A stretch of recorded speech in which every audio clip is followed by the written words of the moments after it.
Good morning. We're carrying on with our Sunday series, Life Assurance. And, it's already been said, we're in tough times here. And I have lots of questions for you this morning. And the first one is, are we still willing to follow Jesus despite all that's going on? Are we still willing to follow Jesus? So how are you today? How are you today? It's a familiar greeting with the standard answer, fine, thanks. And we're often encouraged to give more honest answers, aren't we? But oh boy, how we find that difficult. And I think sometimes when we ask the question, we're not really wanting a more detailed answer, are we? And as Ian has already said last week, Matt gave us a more than honest answer to that question. And I would strongly urge you, if you haven't heard it already, to catch up online and to listen to what he said last week. Because here we are today. And how are we, really? What is it that life is throwing at us at present? What is coming our way? What can we expect to face in the week ahead? Will we make it through? These are some of the questions I find coming my way, and therefore it's often quite difficult to say how I am. As with all of us, and particularly over these past few years, life has become very unpredictable. I don't know if you can see that, but I will read it out. Life's expectations. I don't know how you identify with this, but this is sort of the underlying narrative for life in our society.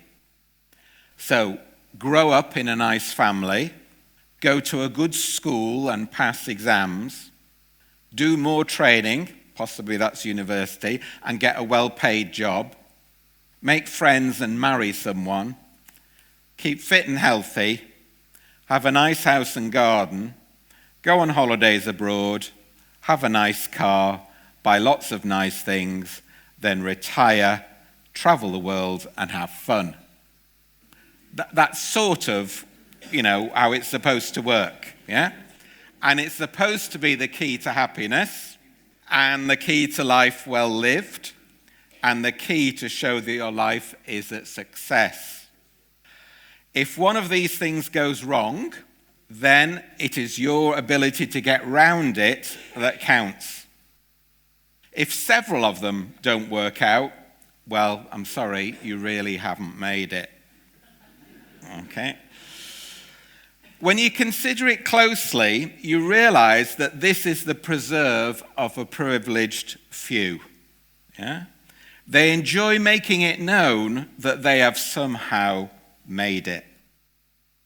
The education process, which I've been involved with all my working life, is largely based on this thinking.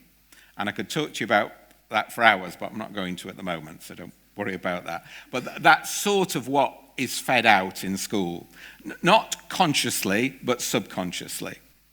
And this kind of thinking bothers me. I mean, it really bothers me. And a number of those things have gone wrong for me in my life, and I don't fit that narrative. I really don't fit that narrative. So one example would be in my working life, it's been hampered by some bullying. I've been made redundant, and particularly during the pandemic years, lots of anxiety came through as all my work virtually fizzled out to nothing. So that doesn't fit in there, if you look at that, because I'm supposed to have a fantastic career all the way through without that. And that little graphic on the right is supposed to how it's be, one upward way of working. That's how your Christian life's supposed to be. But the reality is a bit more like the second scribble, isn't it? And that's what life looks like for most of us. We're sort of led to believe that life is this one gradual path of progress and improvement. Just up, up, up, up, up, and then you suddenly arrive in heaven. But in reality, it's more like a roller coaster. It's this gradual, steady slope going upwards, going, oh, it's a nice view up here, isn't it? Right, I can see the top. Yeah, hi. Great, this is going to be great, isn't it? And then suddenly, thump, like this. And you're out of breath, and screams and shout, help, help, help. Nobody helps you, by the way. Twist, turns, vumph, you're done. And that's sort of really like how life is. It's this roller coaster of you're not quite sure where you're going, but when you're done, hopefully you can say, what a ride, what a ride. I've never thought so many things would be an issue for me during the pandemic, and I have quite a list. And some of which perhaps I was certainly not prepared to admit to or even prepared for. You would think I've learnt by now that life is never quite turns out the way you expect it to. But still, we expect it to. We still expect it to be that smooth ride, don't we? What do we think of this? This is what's going on. 1 in 10 families, equivalent to 3.2 million households, are facing financial crisis this winter. We like to think we're immune from this. We like to think it's not going to happen to us. We like to think we won't be affected by it at all. We like to think that everybody will be all right in the end and somehow they'll get the help they need. And that kind of thinking bothers me. Really bothers me, because it doesn't hold water. We live in one of the richest countries in the world, a G7 country, and yet the gap between the rich and the poor is next to the largest out of 37 European countries. Only Bulgaria has a larger gap between rich and poor. How can this be? And again, it really bothers me. In February 2021, there were more than 2,200 food banks in the UK. That's according to research by Parliament. Well, there are approximately 1,300 McDonald's restaurants in Britain, according to the international chain. How can this be? And what is worse, the number of people asking for help from these food banks is going up and up and up as the cost of living bites harder. And then on top of that, the donations to food banks is decreasing because people are finding it harder and therefore are not able to give as much as they once did. Universal credit was cut by £20 a week last year, and there doesn't seem to be much progress in making any improvement on that. There's much more money via tax cuts for the rich, yet there's only the minimum of support for the poorest. How can this be in a rich country? The current thinking goes, the rich work hard and deserve their pay, yet those on simply less just need to work harder. Such is the belief of many, particularly those in power in our country. And again, that really, really bothers me. This is a recent report in the past month from the Children's Society. And it says, as expected, the current cost of living crisis is having a significant effect on families, with 85% of parents and carers surveyed saying they are concerned about how it will affect their families in the next year, especially as over a third of parents and carers reported they are already struggling with costs of school trips and uniform over the last year. And on school, more children aged 10 to 17 are unhappy with the school than with other aspects of life they were asked about. Found that happiness with school and schoolwork declines significantly with age, and it is far lower among children in lower income households. So the statistics is 1 in 8 children were unhappy with school, and 1 in 9 have low well-being, and it's urging the government to act on this. And this shocks me. It shocks me to the core. Unfortunately, through all my contacts with many schools, I know it to be true. And I could give you example after example of how that's impacting our young people. So, can our young people really thrive in the society that we currently have? What can they expect? And the answer seems to be, well, very little. When we're faced with all of this sharp dose of reality, we can't help but be challenged. It's natural to feel helpless. Our society is acutely challenging at present. And as I keep saying, it bothers me greatly. I feel helpless, if I'm honest, in many ways, not knowing what to do for the best. I worry about the future for young people, and I worry about the present for young people. How can they make any kind of progress in this sort of society? I've got 2 sons in their early 20s. They've had virtually none of the opportunities I had at their age. They'll be lucky if they get work and earn enough just to live off. Is the best we can hope for survival mode? Our whole self-worth is being challenged here.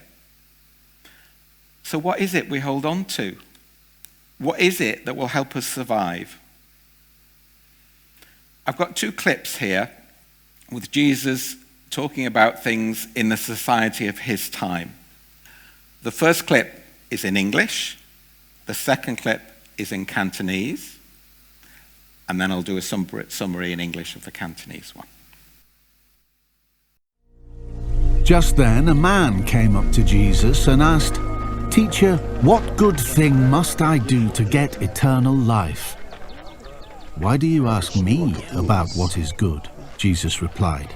"There is only one who is good. If you want to enter life, keep the commandments." "Which ones?" he inquired. Jesus replied, "You shall not murder. You shall not commit adultery. You shall not steal. You shall not give false testimony. Honor your father and mother, and love your neighbor as yourself." "All these I have kept," the young man said. "What do I still lack?" Jesus answered, "If you want to be perfect, go, sell your possessions and give to the poor, and you will have treasure in heaven. Then come, follow me." When the young man heard this, he went away sad, because he had great wealth. Then Jesus said to his disciples, "Truly I tell you, it is hard for someone who is rich to enter the kingdom of heaven. Again, I tell you, it is easier for a camel to go through the eye of a needle than for someone who is rich to enter the kingdom of God." 耶穌在伯大尼的麻風病人西門家裏，有一個女人拿着一玉瓶極貴的香膏來，趁耶穌坐席的時候，澆在他的頭上。門徒看見就很不高興，說：何必這樣浪費呢？這香膏可以賣許多錢，周濟窮人。耶穌看出他們的意思，就說：為什麼難為這女人呢？她在我身上做的是一件美事，因為常有窮人和你們在一起，但是你們不常有我。她把這香膏澆在我身上，是為我安葬作準備的。我實在告訴你們，普天之下，無論在什麼地方傳這福音，都要述說這女人所做的，來紀念她。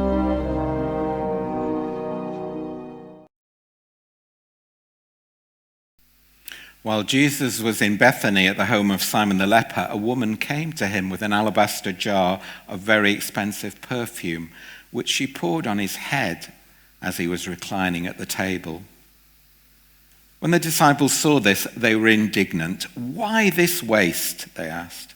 "This perfume could have been sold at a high price and the money given to the poor." Aware of this, Jesus said to them, "Why are you bothering this woman? She's done a beautiful thing to me. The poor you will always have with you, but you will not always have me. When she poured this perfume on my body, she did it to prepare me for my burial. Truly, I tell you, wherever this gospel is preached throughout the world, what she has done will also be told in memory of her." So the first story is of the rich young ruler. And Matthew's gospel, where this is taken from, includes this story to cause astonishment to the Jews around him, to the Jewish society. Because Jewish society in Jesus' time had the same problem as we have today. Riches were seen as God's blessing. the I am rich because I deserve it kind of mentality. Hence the ruler's question, hey Jesus, look at me, I've done everything right, just tell me what the next step is. Jesus draws his attention to the law, which he holds dearly, emphasizing the ones that focus on others. And the challenge for this rich ruler, notice he doesn't get a name here, so it could apply to anybody who's rich, really. The challenge was to prove his love for his neighbor through his pocket and through his wholehearted commitment to Jesus. And that was the rub, the two things together. It's deeply troubling for this young ruler because it brought everything into question. He suddenly realizes that he's attached to the narrative of his society, that riches equal blessing equal God's approval. Riches equal blessing equal God's approval. He'd hoped to impress Jesus with his piety and devotion. He had a clean moral record. He's confident, well-organized, and determined. And he looks at the one he calls good, Jesus, but turns away sad. It's not the riches that are the issue here, but the man's attitude toward them and the hold they actually have over him. The idea of giving his wealth away was so shocking that the second request, which was to follow Jesus, he didn't even hear that. Jesus comments to his disciples that it's harder for a rich man to enter the kingdom of heaven than for a camel to go through the eye of a needle. The camel would have been the largest animal that people were familiar with at that time, and the needle eye would have been the smallest thing. In other words, this kind of thing makes it impossible to enter God's kingdom. And we can easily make the mistake that it means that rich people won't get to heaven. But it's about the work of God's kingdom here that is what we should be concentrating on, okay? Because for the young ruler, and indeed for so many of us, this emphasis on being rich is getting in the way of God's kingdom. That narrative of these are the key expectations in life, that's what's getting in the way of our work for God's kingdom, okay? And now to the other story. The other Gospels tell us that it's Mary, as in Martha and Mary, who brought the perfume here. And boy, does she get in trouble for this. What waste and extravagance. How can this be right? And to be honest, the point is a fair one. It would be good for the poor, but at the time, it was the custom before Passover, which is when this takes place, to give gifts to the poor, so this perfume would have been a good gift. So the point's a good one. But the motive behind the question is flawed, and the answer misunderstood.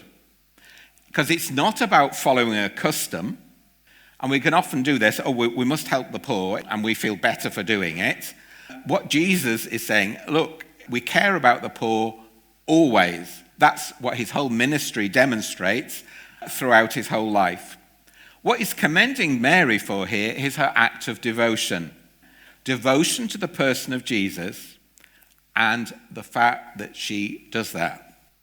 And often, I think, if we look at it, if we look through history, that's what's produced the greatest benefits to the poor, people's devotion to Jesus, and so on. And the fact that most food banks are actually hosted by churches, for example, would be an example of that. They see it as part of their devotion to God. And so Mary's act was really very simple. She took something, the perfume, and this was very precious to her. That was what was really precious to her, and she gave it to Jesus.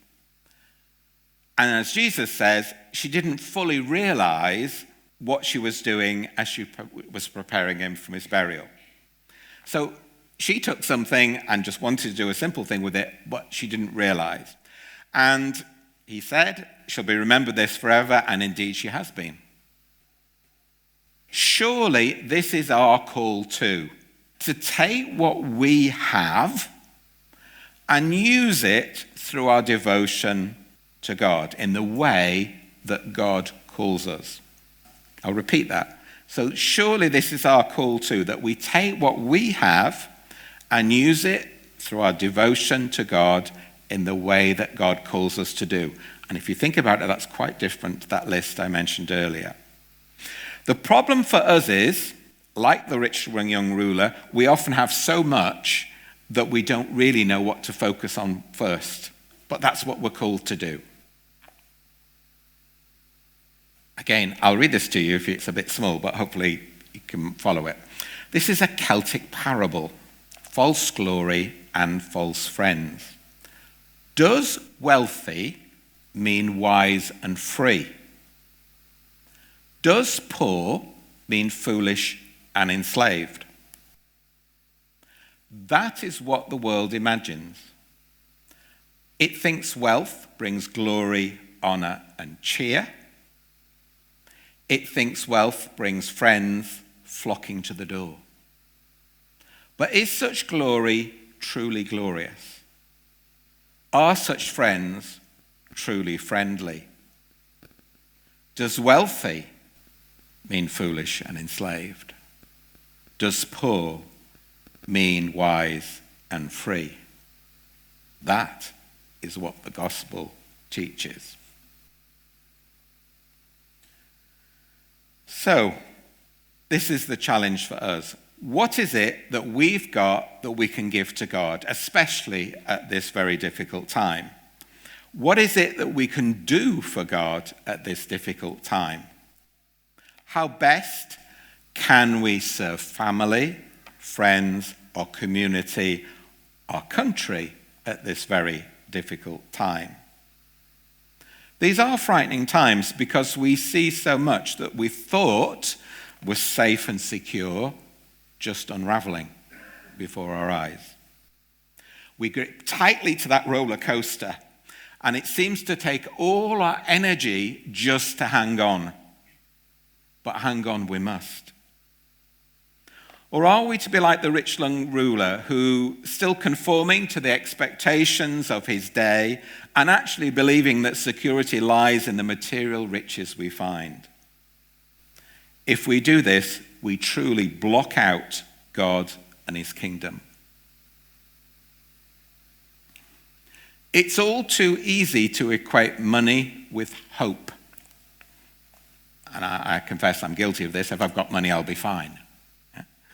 Our society teaches that, certainly. And all we need is to grow our economy, and life's going to be fine. If we're not careful, we can be a slave to this view of life all too easily, if that's what we actually believe.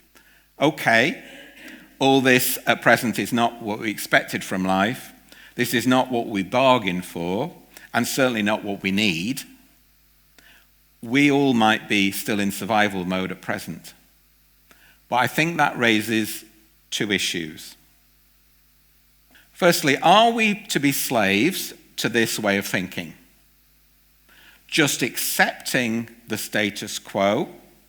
Or do we put our trust in God like Mary, hanging on to that roller coaster ride no matter what?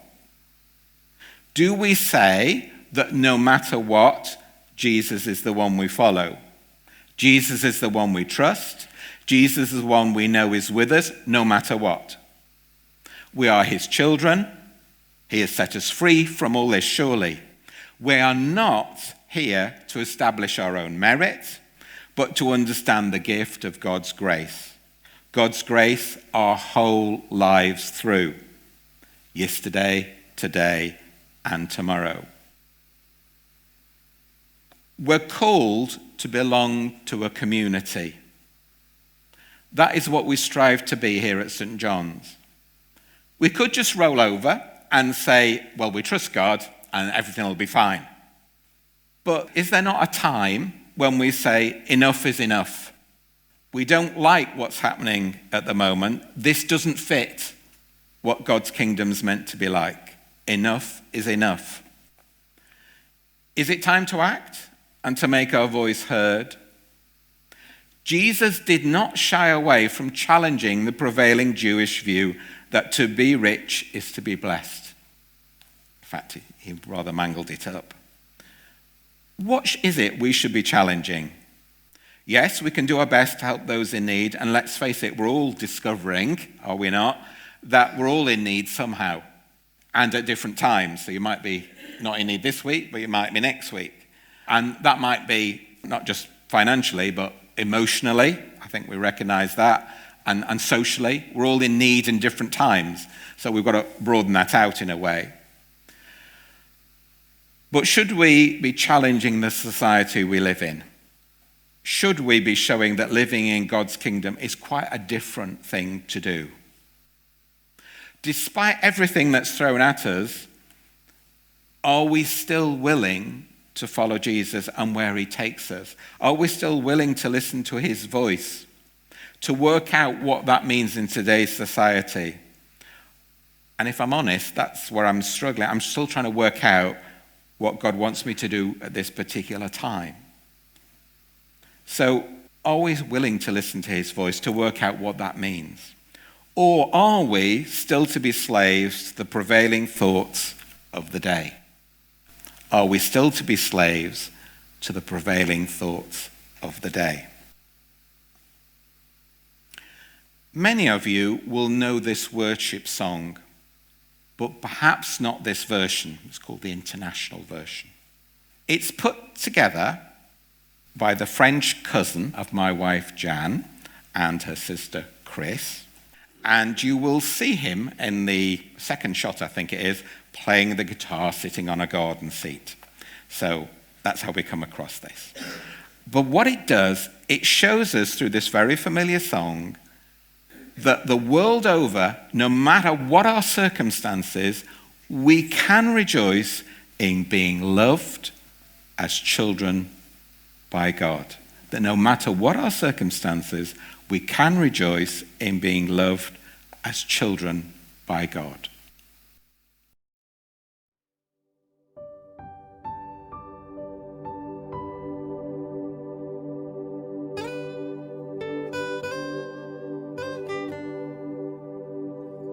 Tu m'as ébloui par tes mélodies. Tu m'entoures d'un chant d'amour, of deliverance from my enemies, till all my fears are gone.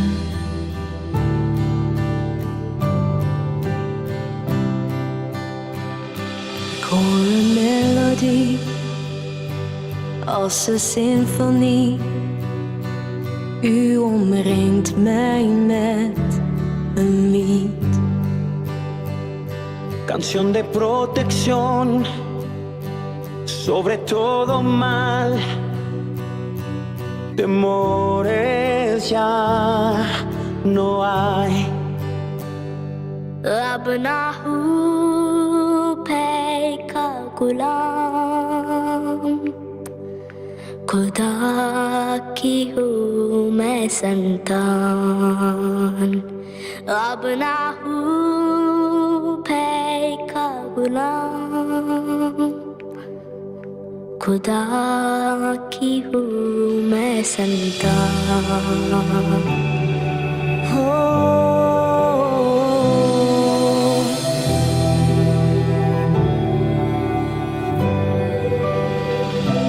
До рождения Ты избрал меня, с любовью мне имя дал.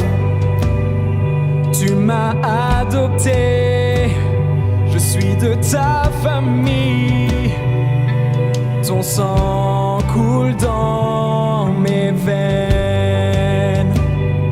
I'm no longer a slave to fear. I am a child of God. Ik ben niet langer een slaaf van angst. Ik ben een kind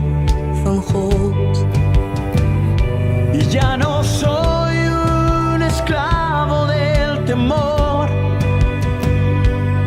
Soy un hijo de Dios.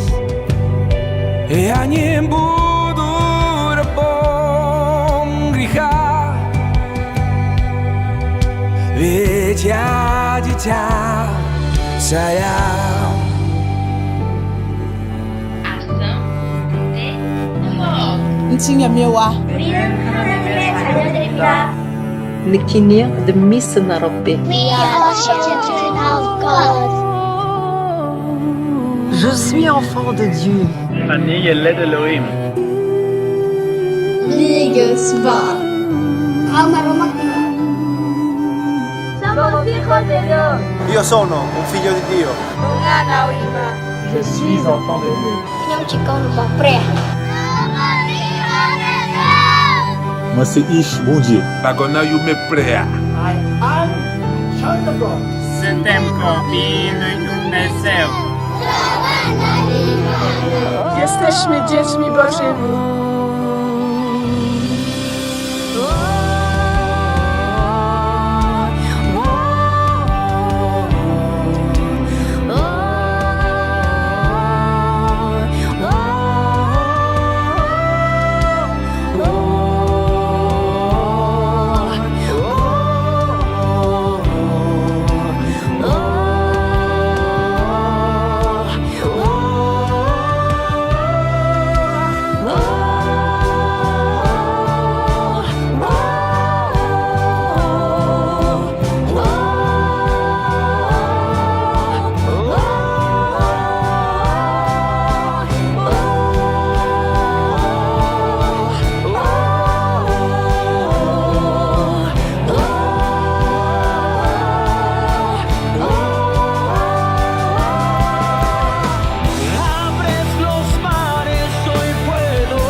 Je peux la traverser.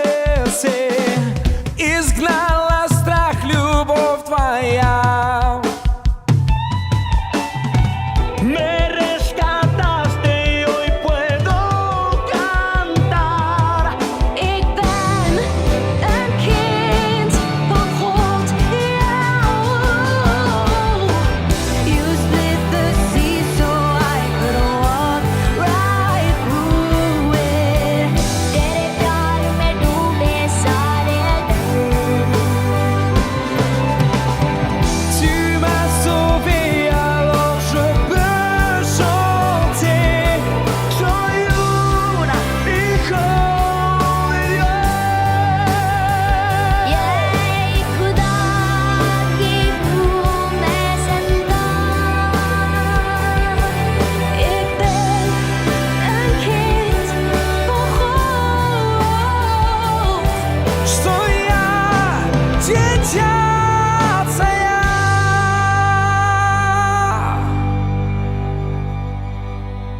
And I'm no longer a slave to fear. I am a child of God.